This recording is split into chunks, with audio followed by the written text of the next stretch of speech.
성경 보도록 하겠습니다. 요한복음 10장 1절 한 절만 보도록 하겠습니다. 요한복음 10장 1절 한 절입니다.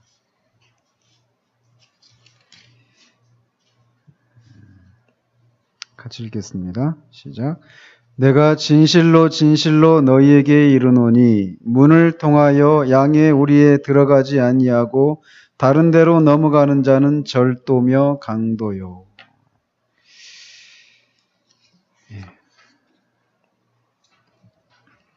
오늘은 십자가 체험을 한 이후에 그가 계속해서 천성을 향해서 이제 나아가는 그런 과정 가운데 이제 보는 장면들인데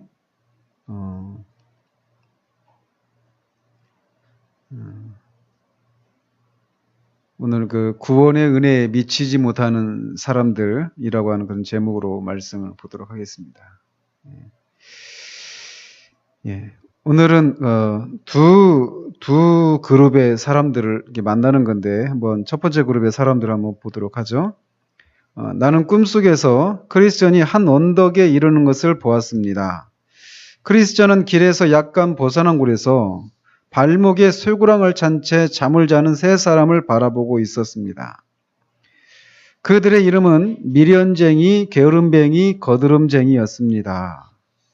이렇게 나와 있는데 여기 어떤 책에 보면 그 미련쟁이가 천박 이런 이름으로 이렇게 번역을 한 분들 계십니다. 영어로는 simple이에요, simple.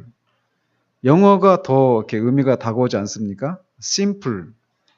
단순하다 이런 의미보다도 좀 부정적인 의미로 말할 때 simple 이거는 우리가 하는 것처럼 미련하다, 천박하다, 생각이 없다, 막 너무 단순한 이런 좀 부정적인 그런 의미도 있습니다. 그 게으름뱅이, 거드름쟁이는 거만 이런 것으로도 번역을 하기도 합니다. 그래서 이제 일본에 보면 세 사람이 무엇에 매여 있습니까? 이렇게 묻고 있어요. 그 사람들이 발목에 쇠구랑이 이렇게 매여 있잖아요. 근데 그 쇠구랑은 이제 죄악의 줄에 매여 있는 상태를 이런 식으로 묘사를 하고 있는 것입니다. 근데 이 사람들은 교회 안에 있는 사람들이에요. 교회 밖에 있는 사람들이 아니라 교회 안에 있는 사람들인데 자신들이 그렇게 이 죄악의 줄에 묶여 있다라고 하는 사실들을 깨닫지 못하고 있는 그런 사람들입니다. 그렇기 때문에 자신들은 영적으로 안전하다라고 그렇게 생각하고 있는 그룹들을 대표하는 것이에요. 그렇기 때문에 이 사람들에게 필요한 것은 자신들의 영혼이 영적으로 어떤 상태 가운데 있는가 이런 것들을 깨닫는 것이 필요한 것이죠. 그렇기 때문에 이런 상태 가운데 있는 사람들에게는 자신의 죄를 깨달을 수 있도록 그리고 자신의 그런 영적인 상태가 얼마나 위험한 지경 가운데 있는지를 깨달을 수 있도록 하는 그런 어떤 율법과 죄와 하나님의 심판 또는 지옥에 관한 그런 설교들을 이렇게 들어야 될 그런 필요 가운데 있는 그런 사람들을 가리킵니다. 자, 이렇게 그 세 사람들을 이렇게 보고 크리스천은 그렇게 누워서 잠을 자는 그 사람들에게 다가갔습니다. 그리고 혹시 그들을 깨울 수 있을까 해서 소리를 쳤습니다. 깨우려고. 그러면서 당신들은 돛대 위에서 잠을 자고 있는 것 같습니다. 바닥이 없는 깊은 죽음의 바다가 당신들 아래에 있어요. 그러니 일어나서 이리로 오시오. 원한다면 내가 당신들의 족쇄 푸는 것을 도와주겠소. 라고 그렇게 말을 했습니다. 그러면서 또 마귀가 우는 사자와 같이 오게 되면 당신들은 분명히 마귀의 희생제물이 될 것이요. 라고 그렇게 하면서 그들을 큰 소리로 깨우기 시작을 했습니다. 자, 이번에 보면 크리스천이 잠자는 자들을 깨우고자 했다는 것은 그의 심령이 어떤 상태라고 하는 것을 증거합니까? 이렇게 묻습니다. 그러면서 근거 구절로 그 사도행전 9장 20절에 즉시로 각 교당에서 예수가 하나님의 아들이심을 전파한 이 구절을 이렇게 인용을 하고 있는데, 사도 바울이 회심을 경험하고 곧장, 그죠? 곧장 이 예수님이 하나님의 아들이심을 전파하는 일들을 합니다. 굉장히 하나님이 일하시는 방식이 굉장히 놀랍지 않습니까? 방금 전까지 그 교회를 잔멸시키려고 기세등등했던 그 사도 바울을 일거에 그냥 바꾸셔서 그 예수 그리스도를 전파하는 그런 사도로 만드시는, 하나님께서 얼마든지 그런 일들을 하실 수 있는 것이죠. 어쨌든 그 크리스천이 지금 십자가 체험을 했잖아요. 그죠? 그리고 나서 참된 그런 회개를 했죠. 복음적인 그런 회개를 통해서 예수 그리스도를 믿고 복음적인 회개를 통해서 그 죄 사함을 경험했던 그런 이후에 이렇게 곧장 영적으로 잠자는 사람을 깨우려고 시도를 하고 있다는 거예요. 그러니까 이것은 그가 이렇게 참된 회심을 경험한 후에 영적으로 무지하거나 영적으로 잠들어 있는 그런 사람들의 그런 영적인 비참함에 대해서 그가 깨닫고 있기 때문에 그들을 깨우려고 수고를 한 것이죠. 그러니까 결국 이렇게 영적으로 죽어 있는 그런 영혼을 깨우려고 수고를 했다라고 하는 것은 그가 진정으로 회심을 했다라고 하는 그런 증거가 되기도 합니다. 그러니까 교회가 전도하는 사람들이 전도를 이제 해야 된다 이런 얘기를 막 독려를 하잖아요. 근데 그 전도를 사람들로 하여금 하게 하는 가장 강력한 방법은 뭐냐면 그 사람들을 진짜 은혜 체험을 경험하게 하는 거예요. 자, 이런 얘기하면 내가 전도하지 않는 것은 충분히 내가 은혜를 경험하지 못하고 있기 때문이다. 그러니까 설교자의 책임이다. 이렇게 말을 해서는 안 되겠죠. 그죠? 근데 분명한 것은 우리가 은혜를 경험하면 있잖아요. 이런 전도에 대한, 그러니까 잠들어 있는 영혼들을 깨우고 그들의 그 비참함을 보면서 그들을 그 상태에서 건져내고자 하는 그런 열심이 우리를 사로잡는 경우들이 있습니다. 그래서 결국 우리가 그런 어떤 영혼들을 향해서 그런 마음이 우리 가운데 일어나지 않는다라고 하는 것은 우리의 상태를 좀 돌아볼 필요도 없지 않아 있는 것이에요. 이거는 성격의 문제도 아니고, 그죠? 내가 정말 그런 은혜를 경험하고 나면 이게 보이잖아요. 내가 그런 은혜를 경험하기 전에 내 상태가 어떠했는지 이것들이 너무나 분명하고, 또 다른 사람들을 보면서도 나하고 똑같은, 내가 은혜를 경험하기 전에 지나고 있는 그 상태를 지나고 있는 사람들의 그 모습이 잘 보이기 마련이죠. 그래서 자신이 경험한 그 은혜를 그들도 누리게 하고 싶은 마음이 우리 가운데 일어나는 거예요. 그래서 이거는 누가 말리려고 해도 안 되는 것이죠. 그죠? 그래서 지금 크리스천이 지금 그런 모습을 보여주고 있는 거예요. 우리 모두가 이런 게 회복이 되어지기를 바랍니다. 정말 우리 안에서. 자, 그러면서 이제 그렇게 크리스천은 그들을 정말 그런 영적인 비참함 가운데서 깨우려고, 벗어나게 하려고 그렇게 시도를 했지만 그들의 반응은 오히려 크리스천을 귀찮아하는 그런 반응을 하는 것을 보게 됩니다. 자, 보면 그들은 크리스천을 바라보면서 각자 대답하기 시작했습니다. 그래서 첫 번째, 미련쟁이, 심플이라고 하는 사람. 이 사람의 대답은 정말 심플하죠. 나에게는 위험이 보이지 않아요 라고 아주 심플하게 대답을 합니다. 아주 심플한 사람이기 때문에 심플하게 대답을 하죠. 앞에 심플은 부정적인 측면의 심플을 말하는 것이고, 뒤에 있는 심플은 긍정적인 그런 걸 말하는 거예요. 이 사람은 자기가 위험하다라고 하는 것을 모르고 있어요. 그러니까 자신의 영혼의 상태에 대해서 너무나 단순하게 생각하는 것이죠. 주님을 믿는다라고 하는 것이 내가 죄인이고 그 죄인이 구원을 받아야 된다라고 하는, 그리고 그리스도께서 십자가에 사신 일들이 무엇인지에 대한 그런 기독교를 그런 아는 지식에 있어서 그런 너무나도 단순한 생각들을 가지고 있는 거예요. 그래서 단순한 몇 가지 것들을 가지고 나는 아무런 위험이 보이지 않는다라고 자신의 영혼의 상태에 대해서 굉장히 안일하게 생각을 하고 있는 그런 상태이죠. 그러니까 교회 안에도 이런 사람들이 있단 말이에요. 이런 영적인 상태 가운데 있는 사람들이. 아무리 어떤 그 죄인의 그런 비참함에 대한 얘기들을 하고 율법을 통해서 자신이 얼마나 그 하나님의 그 계명에 부족한 사람인가를 이렇게 드러내도 그거에 대해서 전혀 반응하지 않는, 그냥 캐세라 세라 이런 노래도 있잖아요. 그저 자신의 영혼의 상태에 대해서 너무나도 안일한 상태 가운데 있는 그런 사람의 전형적인 모습이 바로 이 미련쟁이, 단순이라고 하는, 천박이라고 하는 그 사람의 그런 모습을 이렇게 전형적으로 보여주고 있는 것이죠. 이 두 번째 사람인 게으름뱅이는 지금 그렇게 위험하다고 이렇게 얘기를 하고 있는데도 그 사람은 그래도 나는 좀 더 자야 되겠어라고 대답을 하고 있다라는 거예요. 자, 미련쟁이, 이 참박이라고 하는 사람은 이 크리스천을 통해서 자신들의 영혼의 상태가 얼마나 비참하고 위험한 가운데 있는가라고 하는 것을 얘기를 들었을 때 그는 나는 위험해 보이지 않는다 이렇게 대답을 했어요. 근데 게으름뱅이는 어떻습니까? 그거를 인정을 하고 있죠. 그죠? 그래도 이렇게 얘기하잖아요. 맞아요. 내가 비참한 가운데 있고 내가 아주 위험한 상태 가운데 있습니다. 이렇게 인정을 하는 거예요.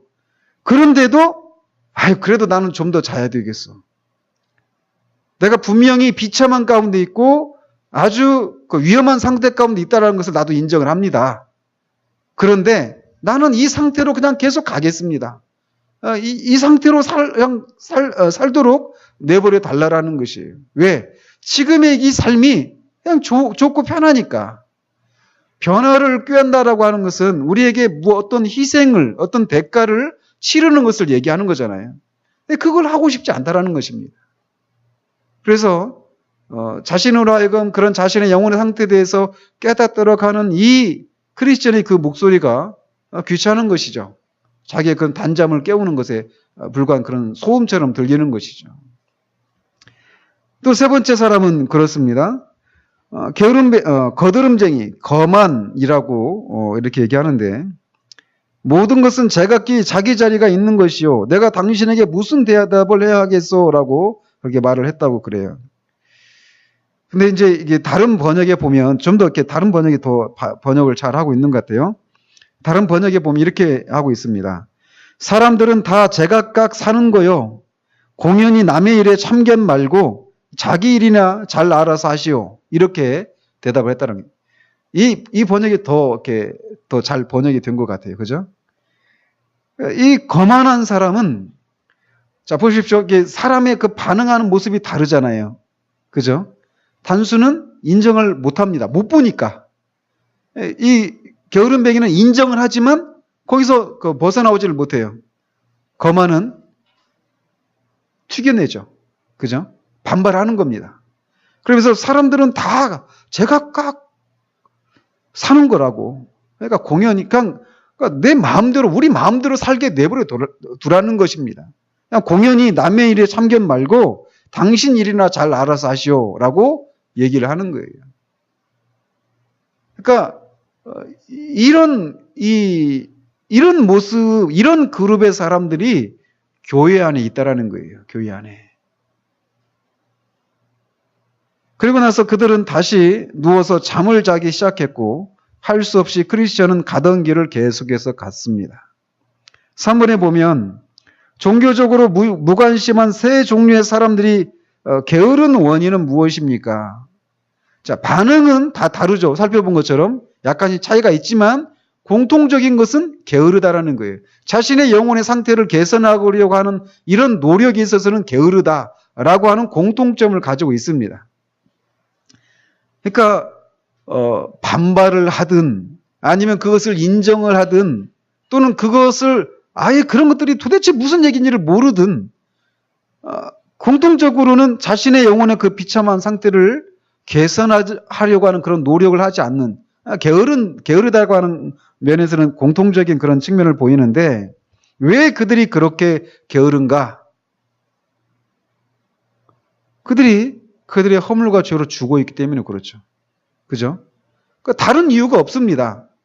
어떤 많이 배우지, 여러 가지 핑계를 댈 수 있겠죠. 자신들의 그런, 자신의 영혼의 비참함과 그런 위험한 상태에 대해서 어떤 개선하고자 하는 그런 노력들을 하지 않는 자신들에 대해서 다른 사람들에게, 이렇게 권면하는 사람들에게, 내가 그렇게 하지 않는 것은 난 이런저런 이유가 있다라고 이렇게 얘기를 할 수 있겠죠.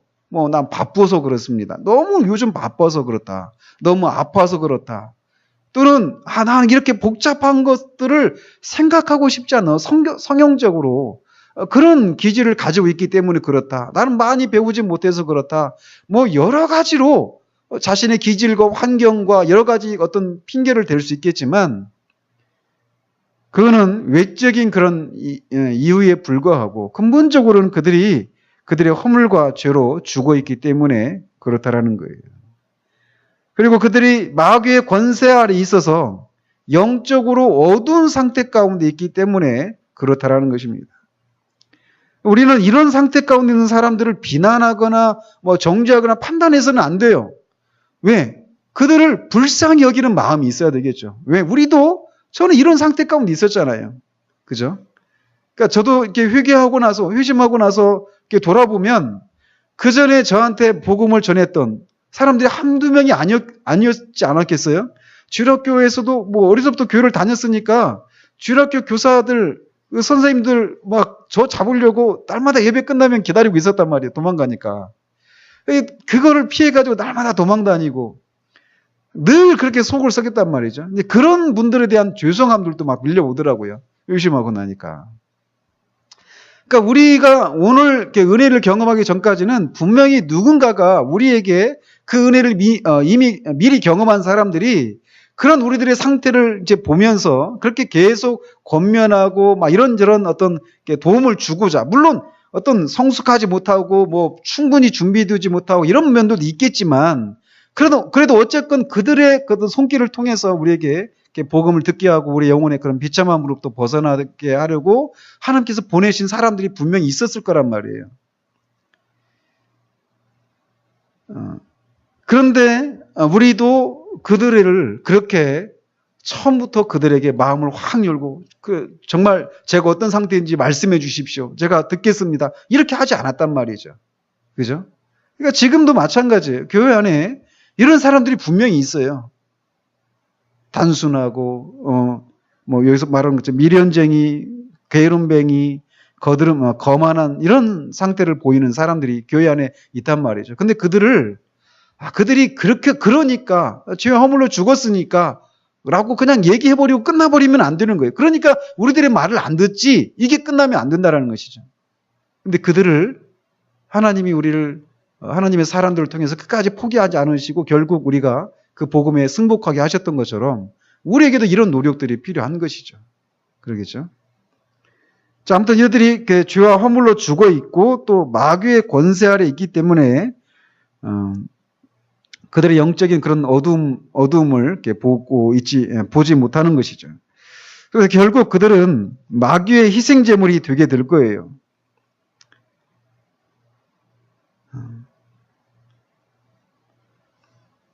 그런 그들을 건지도록 하기 위해서 교회가 있는 것이겠죠. 자, 그렇게 할 수 없어서 이제 크리스천이 계속 이제 길을 갑니다. 그러면서 위험에 처한 상황 속에서 그들을 깨우고 충고하면서 기꺼이 도와주겠다고 하는 자신의 친절과 그들의 족쇄를 풀어주겠다는 제안을 그 세 사람이 무시한 생각을 하니까 마음이 평온치가 않았습니다. 그렇죠? 근데 크리스천이 이렇게 불편해하고 있을 무렵에 그는 좁은 길에 왼쪽 담을 뛰어넘어 들어오는 두 사람을 보았습니다. 그들은 빠른 걸음으로 크리스천에게 접근했습니다. 그들의 이름은 형식주의자와 위선자였습니다. 그들은 크리스천에게 다가가서 대화를 나누고자 했습니다. 크리스천이 먼저 그들에게 묻습니다. 신사 양반들, 어디서 오는 길이며 어디로 갑니까? 그러자 형식주의자와 위선자가 이렇게 대답하죠. 우리는 헛된 영광의 땅에서 태어났어. 그리고 영광을 얻기 위해 시온산으로 가는 길이요. 거듭 말씀드렸지만 이 이름을 짓는 이 이름을 이렇게 보면 참 기가 막힌 것 같아요. 이런 이름을 이렇게 짓는 거 보면 그들이 태어난 것이 헛된 영광이라고 하는 그런 땅이라고 도시라고 얘기를 하고 있습니다. 자, 그런데 그들이 그런 땅에서 태어났던 사람들이 영광을 얻기 위해 시온산으로 가는 길이라고 얘기하고 있어요. 4번에 이들이 순례길에 들어선 목적은 무엇입니까? 그들이 말하는 것처럼 영광을 얻기 위해 가는 거예요.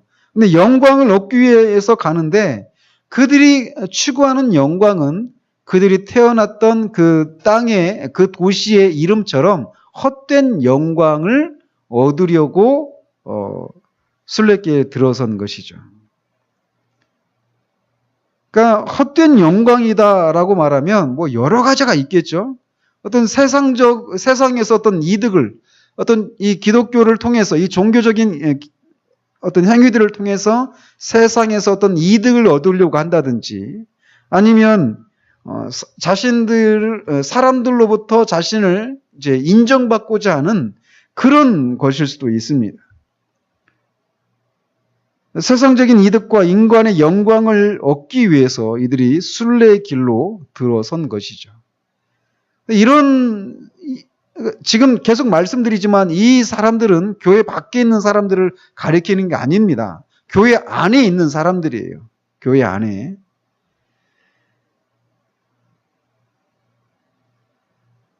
이런 사람들이 지금도 있잖아요. 그죠?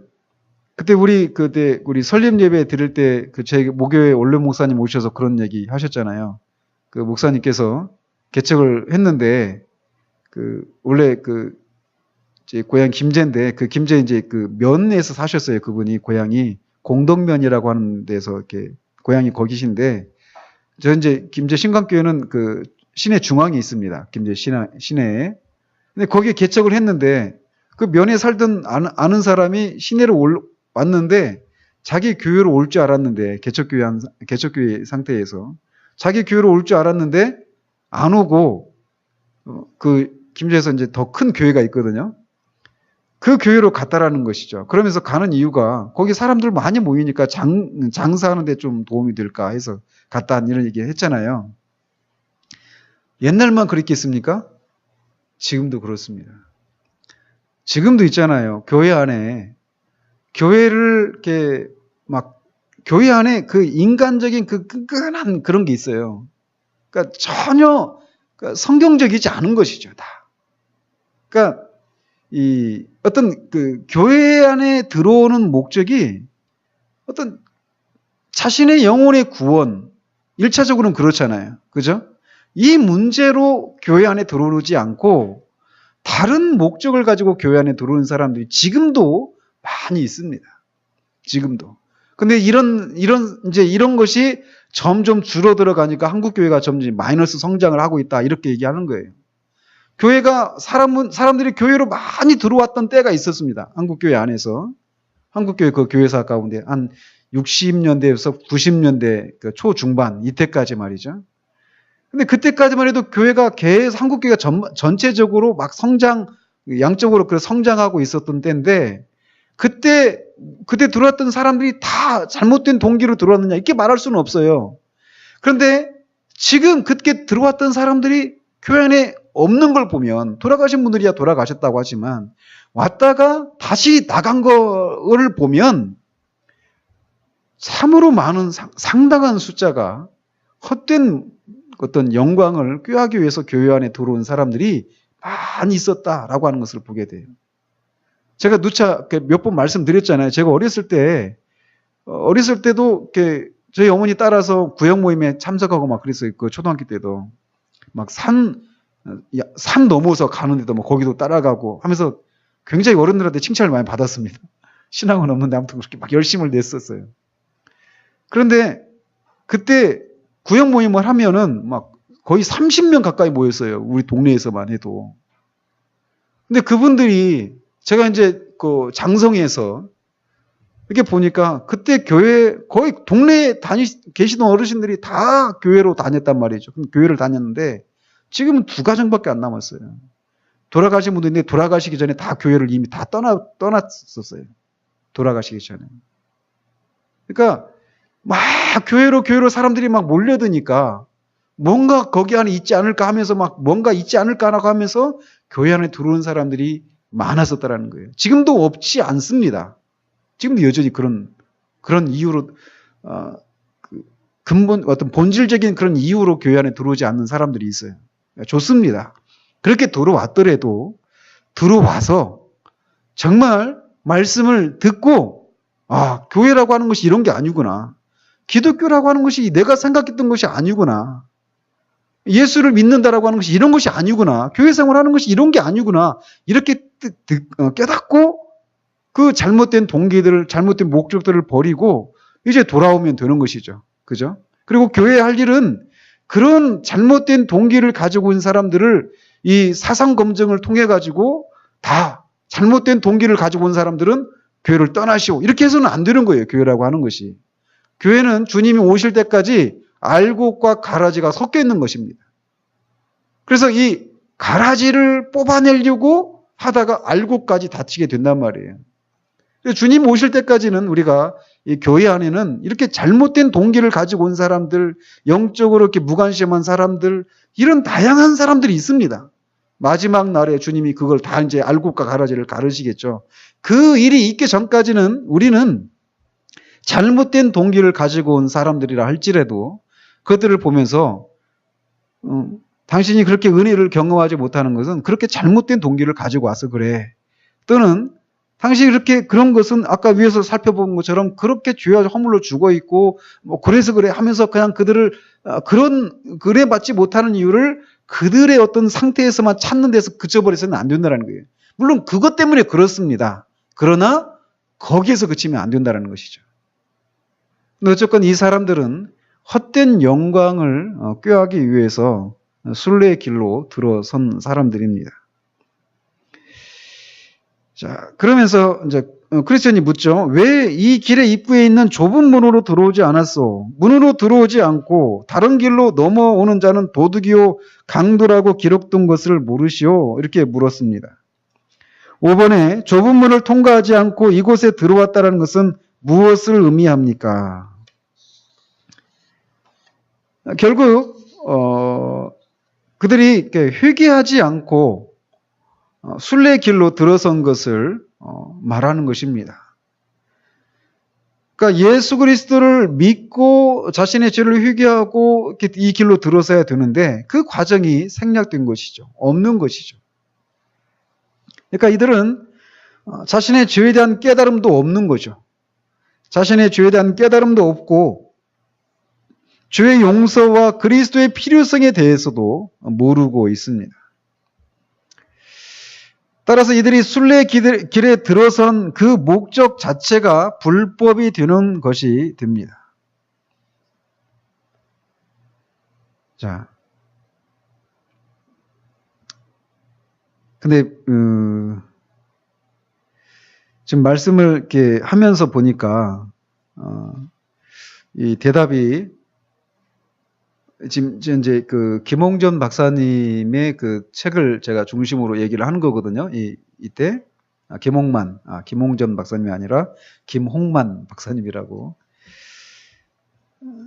근데 이게 좀 대답이 맞지가 않은 것 같아요. 자, 다시 정정합니다. 뭐냐?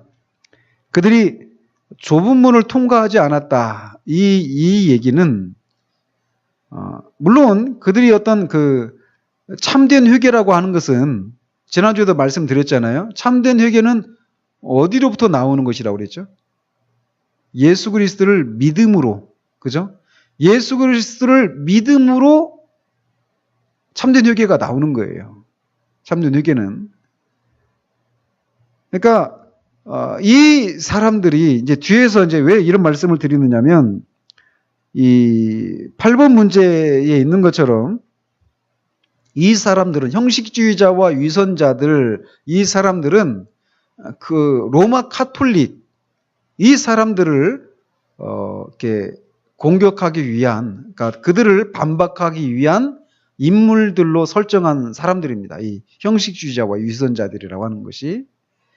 자, 그렇게 볼 때 이 로마 카톨릭 이 교인들이 자신의 죄를 깨닫지 못한 것이 문제가 아니죠. 그죠? 그러니까 그 죄를 깨닫지 못하고 회개를 하지 못한 것, 이것이 그들과 우리를 갈라내는 그 근본 결정적인 그런 것은 아니란 말이에요. 그죠? 무엇이 문제냐면 그렇게 자신이 죄인이라는 것을 깨달았어요. 똑같이 율법을 통해서 말이죠. 그런데 그 죄로부터 용서받을 수 있는 길이 오직 예수 그리스도를 믿음으로만, 그죠? 우리는 오직 예수 그리스도를 믿음으로만 주 용서를 받고 구원에 이른다. 이게 우리가 믿는 바란 말이에요. 그게 성경에서 말하는 바란 말이죠. 근데 이 사람들은 그것이 아니죠. 그러니까 문으로 넘어왔다라고 말할 때 그 요한복음 10장의 그 배경은 예수 그리스도를 통해서 이 순례길에 들어서지 않으면 내 양이 아니다. 그죠? 그러니까 그리스도를 통하지 않고 우리 안으로 들어온 것은 다 강도고 도적이다. 이렇게 말씀하시는 거란 말이에요. 그러니까 그거를 지금 이 인물들을 가지고 얘기를 하고 있는 것이기 때문에 저는 이제 이 얘기를 하다가 지금 의문이 생겨서 지금 말씀을 이렇게 드리는 건데, 이 사람들은 죄에 대한 깨달음이 없는 이런 문제가 아니에요. 지금 그거를 지금 말하려고 하는 것이 아닙니다. 그런 의미에서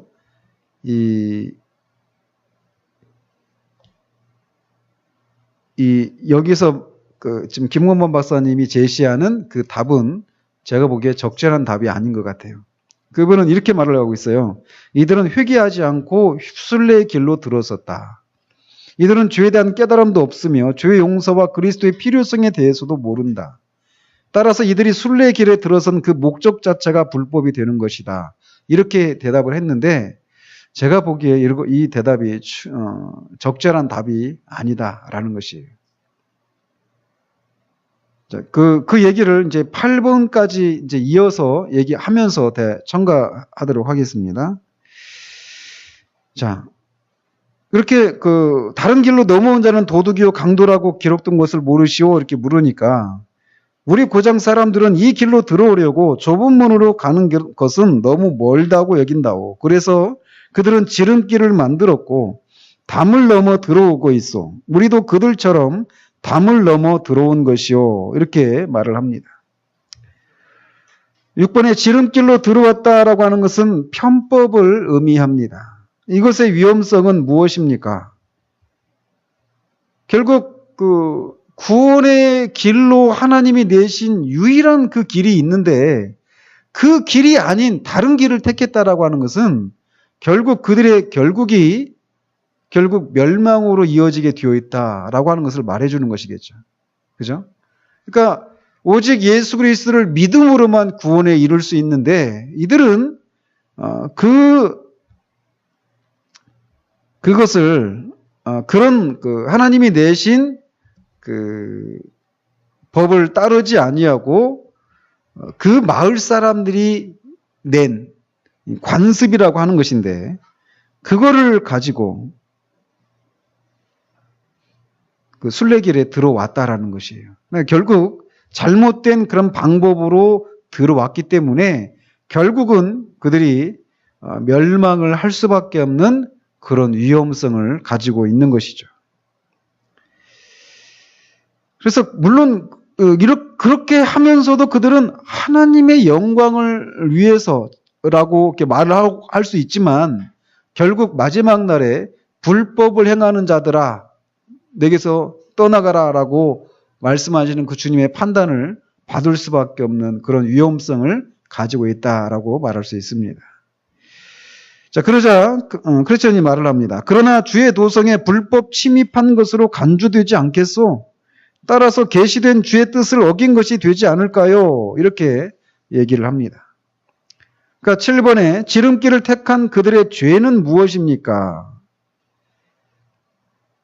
결국 뭡니까? 하나님께서 구원의 주의 도성에 들어올 수 있는 그 길을 그 법으로 하나님이 내셨는데 오직 예수 그리스도를 믿음으로만이라고 하는 이 유일한 법을 내셨는데 그 법이 아닌 다른 방법으로 주의 도성에 들어오겠다라고 하는 거잖아요.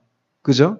그러니까 결국 그렇게 갈 수 있는 길을 만들었다라고 하는 얘기는 결국 이들이 하나님의 법에 불복하고 있는 것을 말해주는 것입니다. 하나님이 내신 길로는 충분하지 않다라고 한다든지 또는 우리가 요한일서에서 말했던 것처럼 하나님을 거짓말하는 자로 만들어버리는 그런 죄를 그들이 짓고 있는 것입니다. 하나님이 내신 방법으로는 구원에 이르는 길이 너무 어려우니까 그거보다 조금 더 편리하고 인간에게 도움이 될 수 있는 그런 다른 방법이 있을 것이다 라고 하면서 그들이 그런 방법을 만들어낸 것이죠. 그죠? 그러니까 이들이 하나님보다도 더 위에 있는 하나님이 내신 그 법보다도 자신들이 그 만든 그 방법을 더 위에 그 권위를 그 위에 두는 그런 죄를 범하고 있는 것입니다. 자, 그러자 그렇게 물으니까 그들이 또 대답합니다. 그것에 대해서는 당신이 골치를 썩일 필요가 없습니다. 왜냐하면 우리 고장 사람들은 관습으로 그렇게 해왔으며 필요하다면 그것이 1000년 이상 행해져 왔다는 증거를 제시할 수도 있습니다. 자, 이 말을 통해서 1000년 이상 행해져 왔다. 이 관습으로 이런 얘기를 하는 것을 통해서 이들이 지금 어떤 사람들을 이렇게 가리키냐면 로마 카톨릭을 이렇게 말하는 것이에요. 그래서 8번에 담을 넘어오는 것이 오래된 관습이라고 주장하는데 그들은 어디에 속한 사람들입니까? 이렇게 묻고 있는 것이죠. 말씀드린 것처럼 이 부분에서 존 버녀는 로마 카톨릭 교회를 의미하고 있습니다. 그래서 로마 카톨릭은 어때요? 교회의 전통을 성경의 권위와 같이 두거나 그 위에 두죠. 그죠? 이 관습을 따라서 주의 도성에 들어갈 수 있는 그런 법을 하나님이 내셨는데 그 다른 길로 지름길로 그 순례길에 들어올 수 있다라는 거예요. 그러면서 이것을 관습으로 해왔다라는 겁니다. 관습으로. 무려 1000년 이상. 그러니까 교회가 그렇게 관습으로 오랫동안 그렇게 지켜왔다면 아무 문제가 없다라는 거예요. 그러나 그것은 성경적이지도 않고 구원에 대한 가르침이 성경에서 떠나 있는 것이죠. 그러니까 로마 카톨릭이 구원에 이르는 방법에 대해서 교회가 만들어 놓은 그런 전통과 관습을 성경의 권위 위에 두거든요. 그러니까 그런 성경보다 높은 권위를 가진 교회 전통에서 1000년이 넘도록 그렇게 수많은 사람들이 이 길을 따라서 구원을 얻으려고 들어왔다라는 거예요. 자, 이렇게 말할 때 누가 생각나지 않습니까? 어떤 사람이 생각납니까? 교회 역사 가운데. 이 로마 카톨릭의 그 교리를 이렇게 딱 깨닫고 성경에서 진리를 발견하고 수천 년 동안 1000년이 넘는 세월 동안 교회가 가르쳐왔던 그 구원의 도리가 잘못되었다는 것을 발견한 사람이 있잖아요. 루터잖아요. 그죠? 루터가 이 보름스 공회라고 하는 데서 이제 서서 자신이 그 출판해낸 책과 그 사상을 처리하겠는가 이런 질문을 받았을 때 하루 말미를 달라 이렇게 하고 다음날 서서 또 처리하겠나 이렇게 물었을 때 그가 말하잖아요. 자신은 이 성경의 권위와 그 합리적인 이성적인 판단에 의해서 자기가 그 내놓은 책이나 그 사상이 잘못된 것이 아니라면 자신은 처리할 수가 없다라고 얘기해요. 그러니까 그가 말하는 그 자기의 그 생각이 그 사상이 중심적인 교리는 이신칭의 복음이란 말이죠. 이 이신칭의 교리가 성경에서 지지하는 것이다라는 거예요. 그러니까 교회 전통에 의해서 보면 이거는 잘못된 것이지만 가톨릭 입장에서 보면 말이에요. 성경의 기준을 가지고 보면 이건 잘못된 것이 아니라는 거예요. 그러니까 자기는 처리할 수 없다라는 거예요. 근데 그런 루터에게 그 사람들이 그렇게 질문하잖아요. 그러면은 1500년 동안이나 1500년 동안에 있었던 그 모든 사람들이 다 잘못됐고 너 혼자만 옳냐? 이런 질문을 받잖아요. 그죠? 여러분 한번 생각해 보십시오. 여러분이 혼자 이 시대 가운데 혼자 있어요. 한국교회가 지금 1884년을 기준으로 하니까 이제 정확하게 이제 130년이 됐는데 130년 동안 한국교회에서 가르쳐져 왔던 그런 어떤 가르침이 있다고 하십시다. 근데 이것이 있는데 모든 사람들이 다 거기에 동의하고 있어요. 거기에 아무런 문제를 제기하고자 않습니다. 근데 딱 여러분 혼자 성경을 읽다 보니까 이게 잘못됐네. 그리고 그거를 혼자 주장한다고 생각해 보십시오. 그리고 한국교회 그 교단 그 총회 앞에 여러분 혼자 서가지고 그 130년 동안 있었던 그 수많은 그 주의 종들의 가르침들이 있는데 당신이 그 주장을 처리하지 않겠느냐 이렇게 물었을 때 그리고 막 기라상 같은 그런 목사님들 이름을 막 대면서 대형교회 막 그런 유명한 그 목사님들의 이름을 대면서 이 목사님도 이것에 대해서 이렇게 말을 하고 저 목사님도 이것에 대해서 이렇게 말하고 하는데 당신 혼자 옳다는 얘기냐? 이 질문을 받았다고 생각해 보십시오.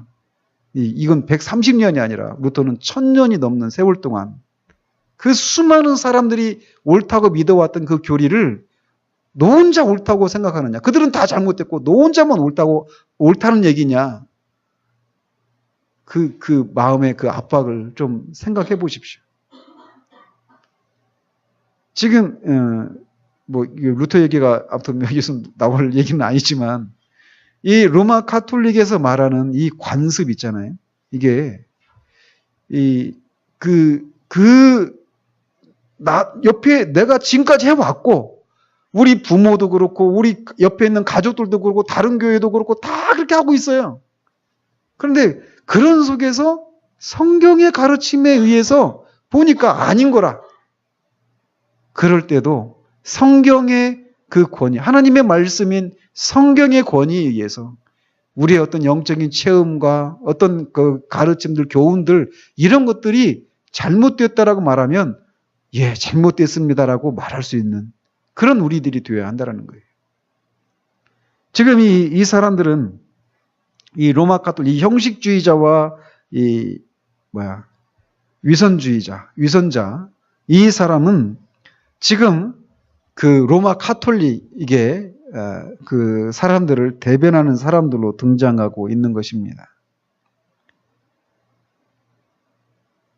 자, 그러니까 그렇게 해왔으니까, 오랫동안 그렇게 해왔으니까 이건 옳은 것이다 라는 것이죠. 그러나 진리는 그런 성격을 가지지 않았어요. 진리는 다수결의 원칙에 의해서 결정되는 것이 아니죠. 그죠?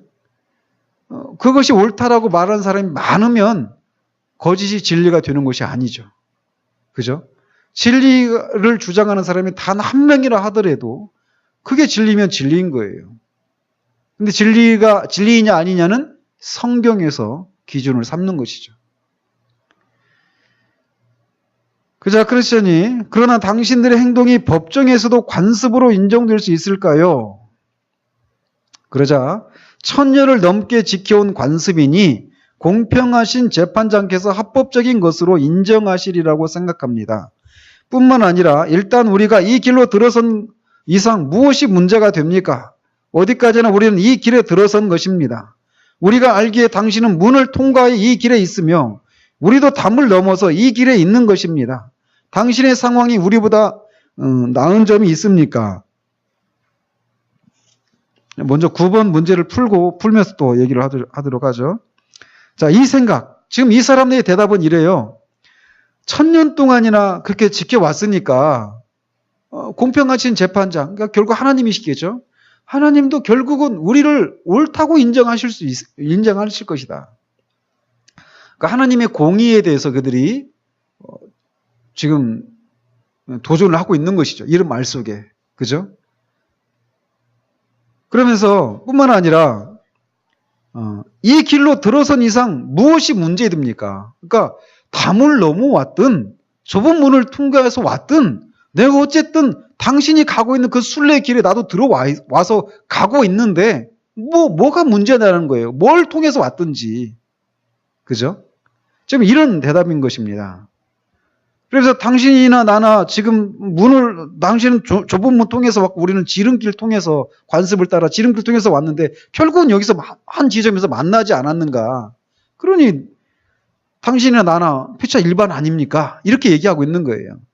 자, 9번에 보면 이것은 오늘날 교회에서 유행하는 실용주의 사상입니다. 하나님의 말씀과 계명에 대해서 주의하지 않으며 실용적인 효과만 있다면 그것을 합법화시키고 있습니다. 더욱이 목적을 위해서는 어떤 방법, 불법을 포함해서도 정당하다라고 하는 주장입니다. 그러나 교회의 목회와 신앙의 길에서 목적을 이루기 위해 불법을 저지르는 것은 어떤 일에 해당됩니까? 이렇게 질문을 해요. 문제가 너무 길어요. 자, 뭐냐면 실용주의가 이런 거예요. 뭐로 가도 서울만 가면 되지. 이런 거죠. 그죠? 꽁 잡는 게 매다. 이런 식이에요. 그러니까 교회가 사람들이 모인다면 어떤 전도 수단을 통해서도 사람들을 끌어모으면 된다. 이런 거죠. 이걸 개인에게도 적용할 수 있습니다. 내가 은혜를 경험하면 됐지. 내가 어떤 방편을 통해서 은혜를 받았든 그게 무슨 상관이 있느냐. 이런 거하고도 일맥상통하는 것입니다. 어쨌든 내가 은혜를 경험했고 어쨌든 내가 이 교회 안에 들어와서 이렇게 신앙생활을 하고 있다라면 어떤 방법을 통해서 왔든지 그게 무슨 상관이냐라는 것이에요.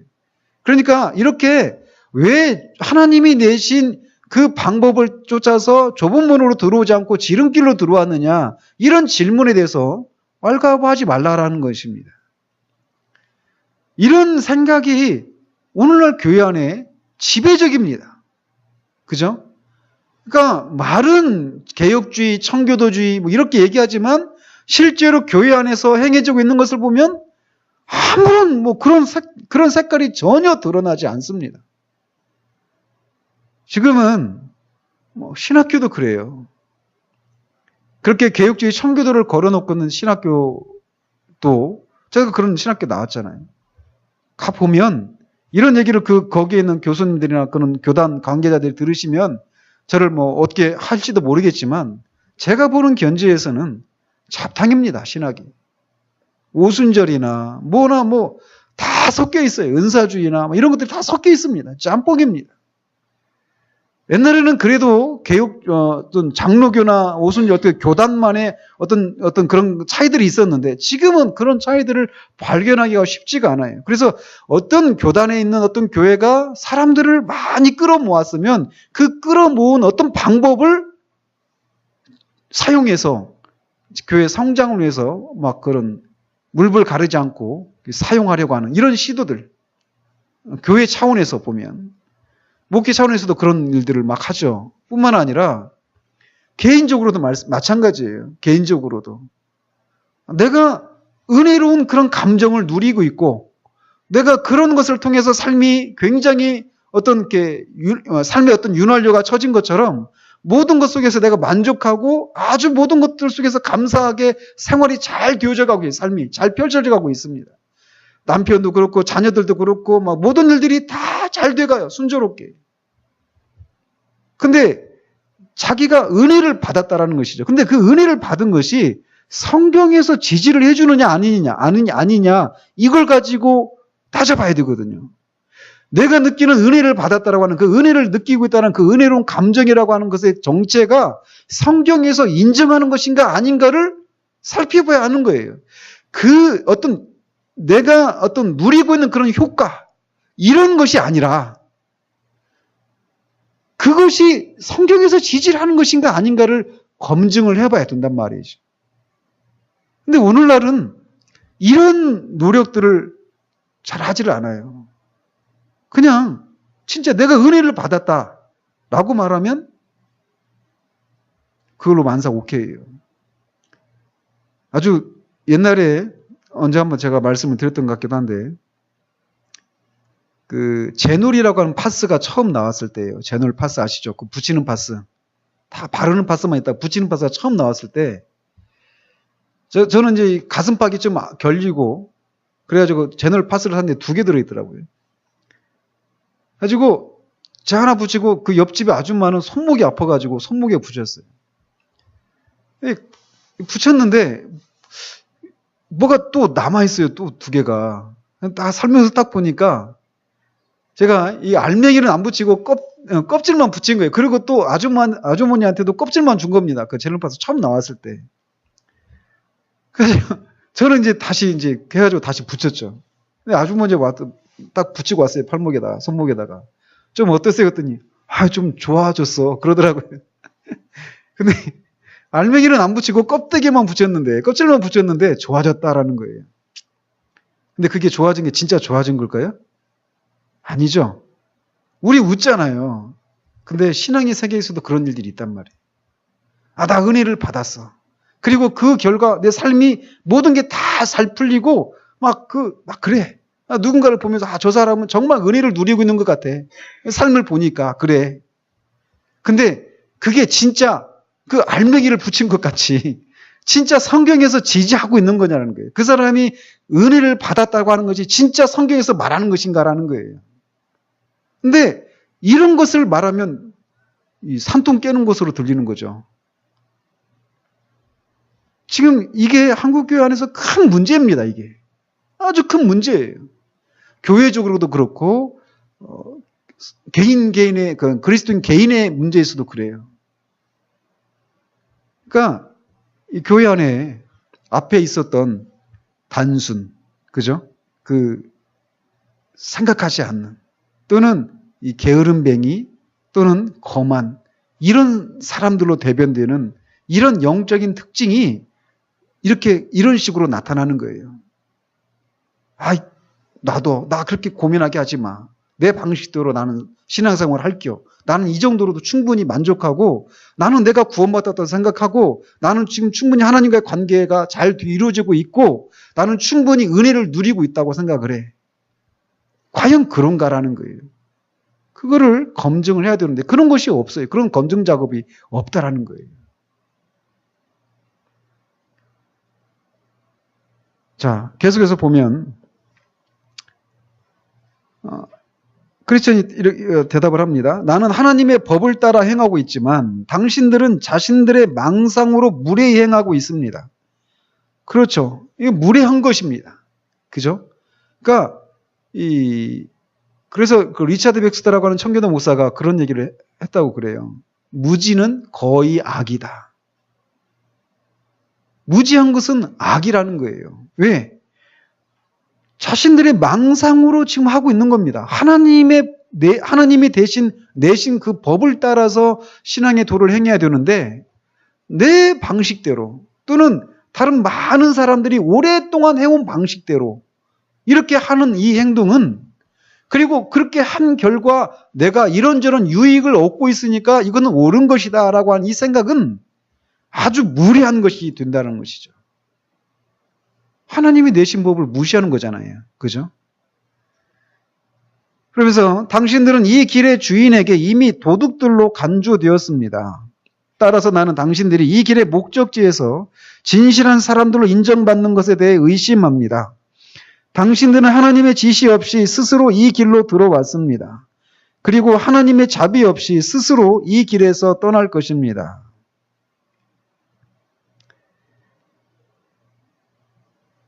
이에 대해서 그들은 아무런 대답을 하지 않았습니다. 다만 크리스천에게 자신의 일이나 신경 쓰라고 말했습니다. 그때 내가 꿈속에서 보니 그들은 서로 대화 없이 각자 자신의 길을 가고 있었습니다. 조금 후에 두 사람은 그리스도인에게 율법과 의식에 대해서 말을 했습니다. 두 사람은 그리스도인이 행하는 만큼 자신들도 율법과 의식들을 성실히 지킨다고 생각을 했습니다. 따라서 두 사람은 우리가 보기에 당신과 우리 사이에 차이점이 없습니다. 다만 당신이 입고 있는 겉옷만이 다른데 그 옷은 당신의 이 옷이 벌거벗은 당신의 수치를 가려주기 위해 준 것 같습니다. 라고 말을 했습니다. 10번에 자신들의 신앙이 잘못되지 않았다라고 그들이 주장하고 있습니다. 이들의 마음은 무엇으로 가득 차 있습니까? 그러니까 이런 대답 속에 그들이 지금 크리스천과 이들의 결정적인 차이는 크리스천이 입고 있는 겉옷, 그죠? 근데 그 겉옷을 누가 줬죠? 그 십자가 체험을 할 때 그 세 사람이 와서 준 거잖아요. 그게 결국 뭐라고 그랬죠? 그리스도의 의의 옷이라고 했잖아요. 그러니까 결국은 겉 모양을 보면 이 두 사람이나 크리스천이나 똑같이 율법을 지키고 의식을 행하고 있어요. 그러니까 오늘날 교회를 가지고 얘기한다면 똑같은 사람이 교회 안에 있으면서 똑같이 예배 드리고 똑같이 기도하고 있고 똑같이 교회 섬기고 똑같이 그렇게 신앙생활하고 있어요. 헌금도 하고 교회 봉사하고 뭐 지역 봉사도 하고 전도도 하고 하면서 똑같이 신앙생활하고 있습니다. 그러니까 겉으로 봐서는 아무런 문제가 없는 거예요. 아무런 문제가 없어요. 아무런 차이가 없어요. 근데 결정적인 차이가 있다라는 거예요. 그게 크리스천이 입고 있는 그 겉옷, 즉 그리스도의 의의 옷을 입었느냐 입지 않았느냐, 이 차이가 결정적인 차이라는 것입니다. 이 사람들은 자신들의 신앙이 잘못되지 않았다라고 하는 거예요. 즉 한마디로 말하면 이들은 이 자기 의의를 붙들고 있는 사람을 대표하는 그런 사람들입니다.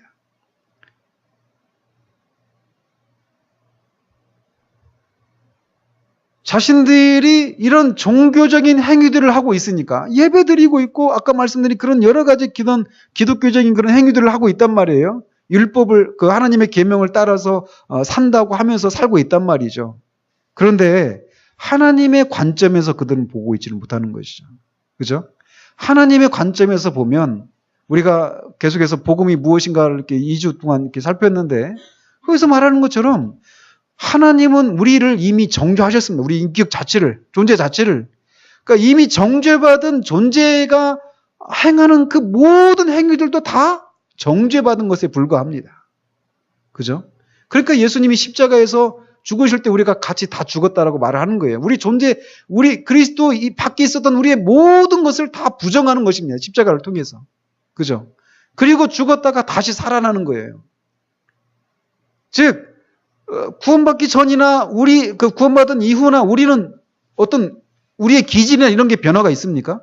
우리의 재능이나 이런 게 변화가 하나도 없어요. 똑같아요. 그런데 완전한 변화가 일어난 거예요. 그죠? 우리가 죽었다가 옛날에 옛사람은 죽었고 우리가 새 사람으로 살아난 거란 말이에요. 거듭나서. 그래서 우리는 똑같이 옛날과 같이 구원받기 전에도 IQ 90이었다가 구원받은 이후에 150 되느냐? 아니에요. 우리는 여전히 90입니다. 90 이상이십니까? 제가 98인가 그랬는데. 근데 세 자리가 아니어서 그렇습니까? 구원받은 이후에도 우리는 IQ에 변화가 없어요. 우리의 지능이 아무런 변화가 없습니다. 우리의 어떤 손재주나 우리의 말솜씨나 우리의 어떤 여러 가지 재능들, 기질들 이런 것들이 바뀌지 않아요. 그대로예요. 근데 일종의 세례를 받는 거죠. 일종의. 세례가 뭡니까? 죽었다가 다시 사는 거잖아요. 우리의 그 모든 것들이 다 죽었다가 다시 살아나는 거예요. 그래서 소심한 나는 죽고 세심한 내가 살아나는 겁니다. 네? 그러니까 옛날에는 소심한 내가 싫었어요. 열등감도 있고 막 그랬습니다. 그런데 그리스도 안에서 내가 새 사람이 되면서 세심한 사람이 되는 거예요. 세심은 기분 좋고 소심은 기분 나쁘죠. 근데 소심한 나나 세심한 나나 납니다. 그런데 그 나가 죽었다가 새로운 사람이 되어서 전혀 진짜 새로운 재능을 부여받는 게 아니에요. 근데 이전에 그 재능이 쓰여지는 방향이, 쓰여지는 목적이 완전히 바뀌는 겁니다. 그리고 그 재능을 발휘하는 그 힘의 그 원천도 내 능력과 지혜와 경험이 아니라 성령의 능력, 성령의 지혜를 힘입어서 그것들을 해나가는 거예요. 근데 그 차이를 발견하지 못하면 겉으로 보면 똑같아요. 그죠? 나는 겉으로 보면 똑같아. 그냥 나도 교회 다니고 당신도 교회 다니고 예배 드리고 있고 뭐 하고 있어요. 다 우리 수요일날 지금 다 지금 이 교회마다 다 지금 예배 드리든지 뭐 우리 같이 성경 공부 형식으로 하든지 간에 아무튼 그렇게 하고 있을 거 아니에요. 그러니까 다 똑같이 보이는 거죠. 이 사람의 눈에도 지금 이 형식주의자고 위선자의 눈에도 크리스천이 하고 있는 종교 그 행위와 의식들, 이 율법을 지키는 이 행위들 똑같이 보입니다. 그런데 결정적인 차이가 있는 거예요. 크리스천은 자기의 안에서 나오는 그 모든 것이 다 더러운 옷과 같다라고 하는 것을 깨닫는 거죠. 그죠?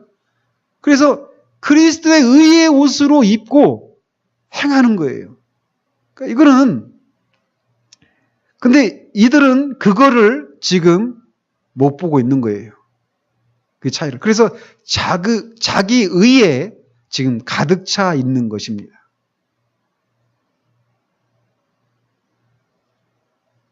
그러니까 이 진짜가 없는데 진짜처럼 행하는 게 뭡니까? 그거를 위선이라고 하는 거예요. 위선. 그죠? 이거 형식은 있잖아요. 그죠? 형식적이고 위선을 행하는 것이죠. 근데 그것을 모르면 자기 안에 있는 그 모든 것이 선하지 않다라는 것을 깨닫지 못하면 자기 의에 가득 차 있는 거예요. 자기 의에.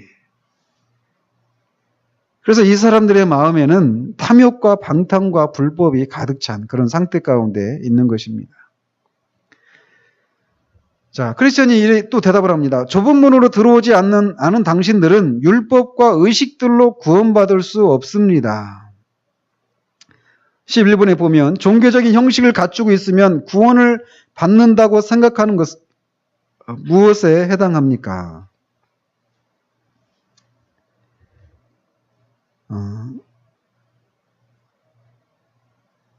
결국 율법을 지켜서 구원을 받으려고 하면 결국은 위선에 빠질 수밖에 없습니다.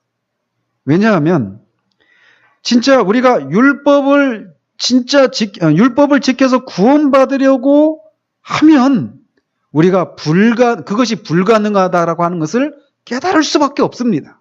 우리가 진짜 그 율법을 지키려고 한다면.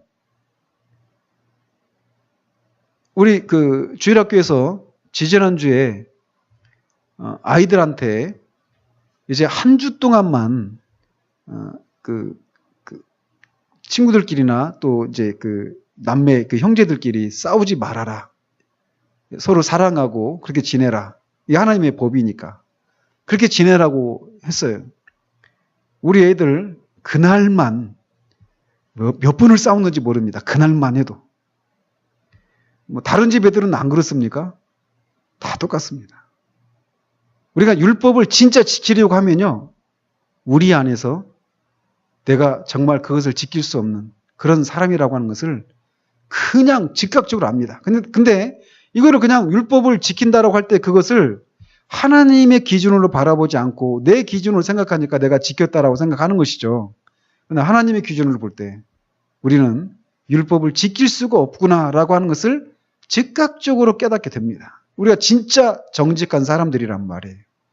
그러니까 어떻게 돼요? 율법을 지켜서 구원을 받겠다라고 하는 이 생각은 어떤 생각이 있느냐? 결국은 위선에 빠질 수밖에 없는 거예요. 그렇지 않겠어요? 율법을 지킬 수 없는데 그 율법을 지키는 것이 불가능하다고 하는 것을 깨달을 수밖에 없는데 그 완전한 요구를 내가 이행할 수 없다는 것을 깨닫게 되니까 그럼에도 불구하고 율법을 지켜서 구원을 얻는다고 생각하는 것은 지킬 수도 없는 그 율법을 자기가 지키고 있다고 생각하는 거예요. 그죠? 그러니까 결국은 거짓에 빠져 있는 것이고 위선을 외식할 수밖에 없는 것이죠. 자, 이렇게 율법과 의식들로는 구원받을 수 없습니다. 내가 걸치고 있는 이 겉옷은 내가 가고 있는 곳에 주인 되시는 분이 당신들이 말한 대로 내 벗은 몸을 가려주시려고 저에게 주신 것입니다. 전에 누더기 옷밖에 입어본 적이 없는 나에게 이 겉옷은 나를 향한 하나님의 인애의 증거입니다. 뿐만 아니라 내가 천성문에 도달했을 때 주께서 내 누더기 옷을 벗기시고 주신 겉옷을 입고 있는 나를 알아보실 생각을 하면 커다란 위로를 받습니다. 크리스천이 자신의 옷에 대해서 설명을 합니다. 무엇을 깨닫고 있으며 무엇을 인정하는 것입니까? 자, 크리스천은 그 옷이 자신의 불의를 가리기 위해서 주께서 주신 의의 옷이라고 설명을 하고 있는 것이죠. 즉, 이 얘기는 우리의 행위로 구원받을 수 없고 오히려 하나님의 심판에 직면할 수밖에 없다라고 하는 것이에요. 그러므로 의롭다 함을 이렇게 받는 것은 오직 하나님의 은혜로 받을 수밖에 없어요. 즉 그리스도의 의를 우리가 소유하지 않으면 하나님으로부터 의롭다 여김을 받을 수가 없다라는 것입니다. 그러니까 이거를 우리가 수시로 기억을 해야 됩니다. 구원의 초기에만 제가 제 힘으로 구원을 받을 수 없습니다. 오직 그리스도의 그 보혈의 공로로만 내가 구원에 이룰 수 있습니다. 이 고백이 구원의 초기에만 그런 것이 아니라 순례의 길을 행하는 그 모든 내내 우리의 고백이 되어져야 하는 거예요. 이것에서 실수하면 우리는 끊임없이 영적인 침체에 빠지게 됩니다. 내가 구원에 이르는 하나님이 나를 의롭다고 여겨주시고 나를 사랑하시고 나에게 은혜를 베푸시고 나에게 그런 사랑의 마음을 품고 나를 대하시는 이 근거가 내가 하나님 앞에서 어떻게 경건한 삶을 살았느냐 그런 것에 의해서 하나님이 나를 그렇게 대하시는 것이 아니라는 거예요. 구원받은 그 시점에서도 그뿐만 아니라 그 이후에도 여전히 우리는 오직 그리스도예요. 오직 그리스도. 사람들 보기에는 우리가 제법 경건하고 거룩한 삶을 살아가고 있는 것처럼 보이지만 완전하신 하나님 보시기에는 여전히 우리는 불완전하고 여전히 더러운 것으로 가득 차단 말이에요. 그러나 그리스도의 의의 옷을 입고 있기 때문에 우리의 불완전한 섬김과 우리의 불완전하고 더러운 동기들, 불순한 동기들이 섞여 있는 그런 섬김을 하나님이 완전한 것인 것처럼 받아주신다는 것이에요. 그러니까 처음 의롭다고 여김을 받는 그 죄사함을 받는 그 과정에서 뿐만 아니라 성화의 과정을 밟아가는 그 과정에서도 하나님이 우리를 받아주시는 근거는 오직 그리스도입니다. 마치 이 교리를 아는 것이 굉장히 우리를 위로를 줍니다. 어떻게 완전하시고 거룩하신 하나님 앞에서 우리가 숨을 쉴 수 있습니까? 숨을 못 쉬어요, 진짜 우리가. 하나님 앞에 우리만 선다면. 그러나 그 하나님이 우리를 사랑하는 자녀들로 대하실 수 있는 것은 그리스도 안에서 우리를 보시기 때문에 그래요. 우리의 부족한 섬김을, 우리의 불순한 그런 동기와 목적을 그리스도의 그 보혈이 이렇게 중보하는 거죠, 일종의. 그래서 이 완전한 것으로, 완전한 지점으로 끌어주시는 거예요. 이걸 신학적으로 어코모다치오라고 하는 그런 말을 합니다. 어코모다치오. 저도 잘 모르는 건데 라틴어로 그렇게 얘기를 해요. 우리의 섬김을 올리면 하나님께서 이거를 끌어올려 주시는 거예요. 그래서 완전한 지점으로 그 과정에 그리스도의 중보가 있는 겁니다. 우리의 기도, 우리의 그 모든 선한 행위들 어떻게 우리의 선한 행위를 하나님 받으실 수 있는가? 거기에도 그리스도의 중보가 있는 거예요. 그래서 우리는 처음부터 끝까지 오직 그리스도. 이것만이 하나님 앞에 설 수 있는 유일한 근거예요. 오늘도 마찬가지고 이후에도 마찬가지고. 그러니까 우리가 그러니까 내가 하나님 앞에 바르게 살아야 되는 하지 못한 것 때문에 우리가 생리적으로 하나님 앞에 나갈 담대함을 잃어버리잖아요. 또는 그래도 제법 하면 하나님 앞에 그런 마음이 없이 나가죠. 그죠? 이거를 하나님이 깨닫게 하셨는데 실천적인 이런 이 경험적인 측면을 가지고 깨닫게 하셨어요.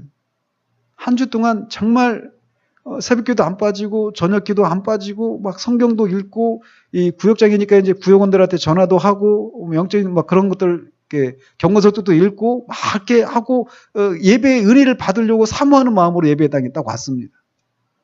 근데 그때는 은혜가 없는 거예요. 근데 언젠가는 정말 제가 봐도 한 주 동안 정말 죄송합니다. 진짜 개차반으로 살았어요. 하나님 앞에 나갈 그런 담대함이 없어요. 기대도 안 됩니다. 근데 은혜를 주시는 거예요. 그런 대비를 통해서 하나님이 깨닫게 하신 게 뭐냐? 오직 그리스도라는 거예요. 내가 무엇을 하고 안 하고에 의해서 하나님이 나를 향한 어떤 그것이 바뀌고 안 바뀌고 이가 아니라는 거예요. 오직 그리스도. 그 은혜를 힘입으니까 우리의 삶에 그런 죄를 죽이고 거룩함을 쫓는 삶이 그런 은혜를 경험하면서 자연스럽게 따라 나오는 거예요. 이런 나를 여전히 하나님이 거기 서서 나를 여전히 동일한 마음으로 기다리시고 받아주시는구나. 이걸 깨닫고 나니까 그런 주님의 마음을 아프게 드린 우리의 죄가 미워지게 되는 거예요. 그리고 그런 나를 향해서 하나님이 가지고 계시는 그 기대치를 이루어드리고 싶은 마음에서 우리 안에 그런 열심이 나오는 거라는 거죠. 오직 그리스도입니다. 오직 그리스도. 자, 그리고 당신들은 못 알아보겠지만 내 이마에는 표식이 있는데 이 표식은 내 짐이 어깨에서 떨어지는 날 주님과 가장 친밀한 교제를 나누는 분들 중 한 분께서 붙여주신 것입니다. 한 가지 더 말씀드릴 수 있는 것은 나에게는 봉인된 두루마리가 하나 있다는 것입니다. 나는 여행 중에 그것을 읽고 위로를 받았고 천성의 문에 도착했을 때 그것을 증거물로 제시하면 틀림없이 문 안으로 들여보내 줄 것이라는 말을 들었습니다. 그러나 당신들은 좁은 문을 통과해서 들어오지 않았기 때문에 이 모든 것이 없습니다. 13번에 두루마리가 천성문에서 어떻게 증거의 역할을 합니까?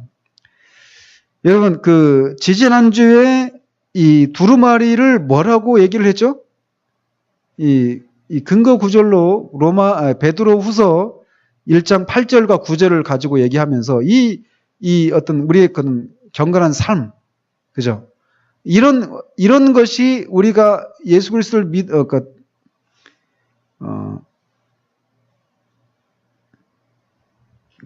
어떤 두루마리를 성도의 어떤 경건한 삶, 성결한 삶, 이런 식으로 얘기를 했었거든요. 그죠? 기억 안 나십니까? 기억 안 나시면 다행이고요. 근데 지금 이 문맥을 보면 지금 이 두루마기를 뭐라고 말을 하고 있는 것 같습니까? 그러니까 이 두루마기가 그냥 단순히 그냥 성경 이렇게 말하고 있지는 않아요. 그죠?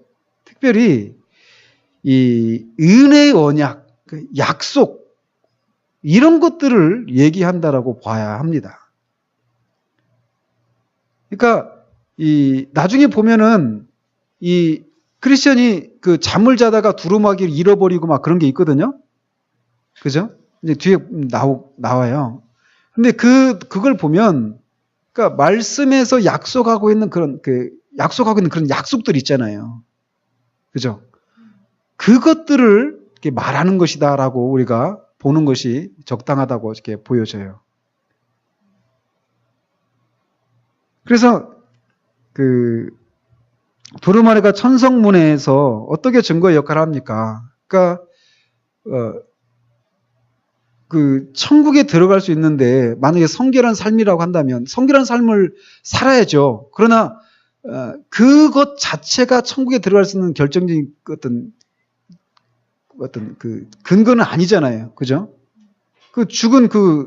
죽기 전에 회심한 강도는 그거 없잖아요. 그러면. 그죠?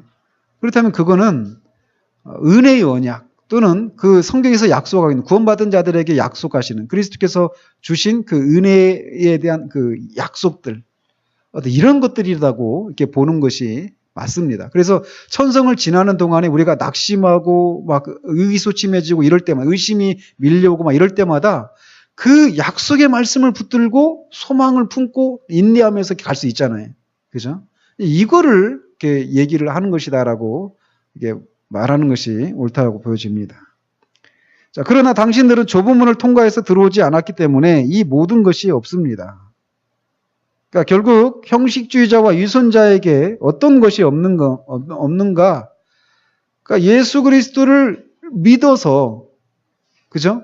예수 그리스도를 믿어서 자신의 죄를 회개하고 죄의 용서를 받았다라고 하는, 그리고 그래서 그 그리스도의 의로 말미암아 하나님 앞에 죄 용서함을 받았다라고 하는 이런 증거들이 없는 것이죠. 그리고 성령의 인침, 그때 말씀드렸지만 성령의 인침의 이 존 번연도 이 성령의 인침이나 성령을 받는 것, 그러니까 거듭나는 것과 같이 이렇게 보고 있는 그런 견해라고 보여지는 거죠. 이런 얘기들이. 그러나 저는 이 성령을 받는 것, 성령께서 내주하시는, 거듭나서 성령께서 내주하시는 것과 성령의 인침이나 성령의 세례는 다른 것이다라고 하는 그런 입장에 서 있어요. 어쨌건 이런 성령도 받지 못한 것이죠. 이 사람들은 결국. 외적으로는 차이가 없어 보입니다. 그죠?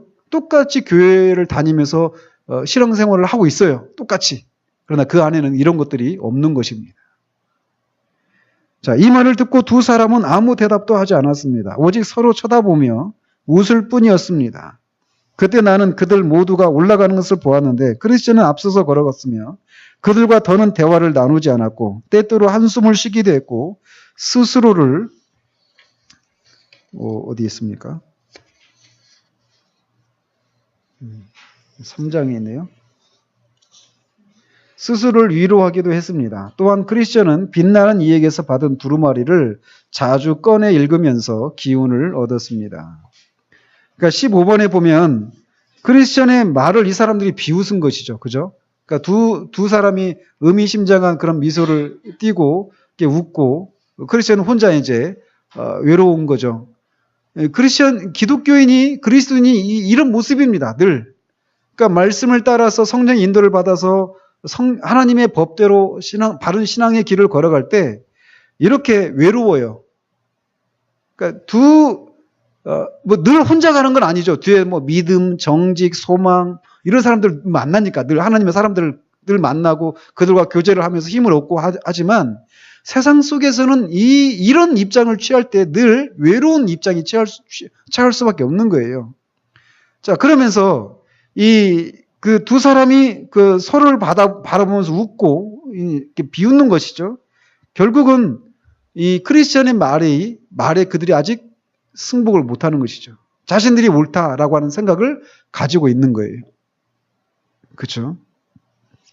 그러니까 결국은 거짓 확신에 사로잡혀 있는 것이죠. 이 두 사람이 형식주의자와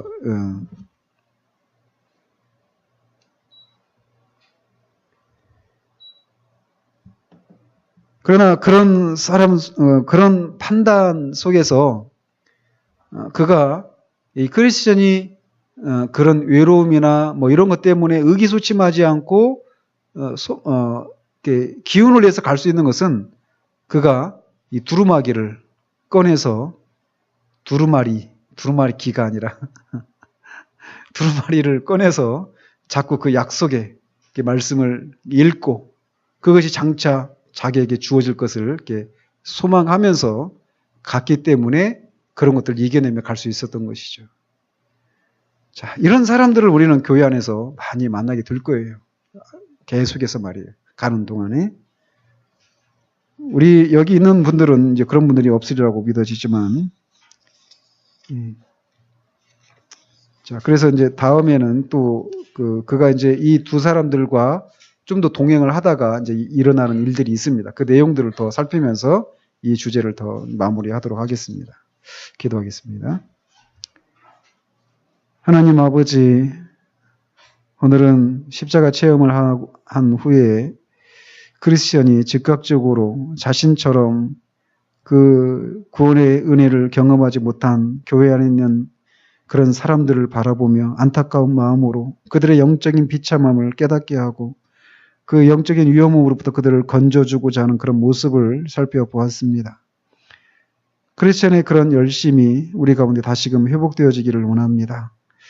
그런 사람들을 향해서 우리가 판단하고 그냥 그들이 그렇기 때문에 이러저러 하기 때문에 그렇게 되어 있다라고 판단하는 데서 그치지 아니하고 그들을 우리가 경험한 은혜를 구원의 은혜를 그들도 경험하기를 위하여서 주께서 허락하시는 그 힘을 가지고 그렇게 열심을 내는 우리 되어지기를 원합니다. 그렇게 또 가는 도중에 형식주의자와 위선자로 대표되어지는 그 사람들과의 그런 대화를 우리가 또 살펴보았습니다.